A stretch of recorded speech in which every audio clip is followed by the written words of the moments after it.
الأجسام الغريبة لما بتيجي تخش جسمنا الجسم بيتعامل معاها بطريقة من اتنين، يا إما يعمل حواليها تليفات وما يعملش أي مشكلة خالص وتعيش بيه طول عمرك، أو يعمل مكانه التهابات والالتهابات دي تتطور لخراج.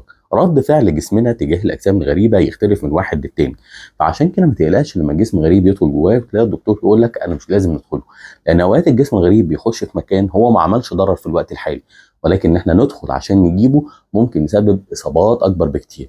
هل معنى كده إن الدكتور اللي قال لي أشيل الجسم الغريب دوت أخطأ في القرار؟ بالعكس، الدكتور بيقيم الحالة ويشوف هل هو آمن إن إحنا نقدر ندخل نجيب الجسم الغريب ولا نصبر عليه. لو هو عمل التهابات وعمل خراج هو هيكون عايم وسط الخراج وهيطلع مع الصديد لما نيجي نفرغ الخراج، أو لو ما حصلش منه مشاكل وأنت مش متضايق ومش عامل لك مشاكل وفي المكان بتاعه ما تحركش ولا هيتحرك لأن الجسم بيتعامل معاه بتليفات، فما تقلقش خالص.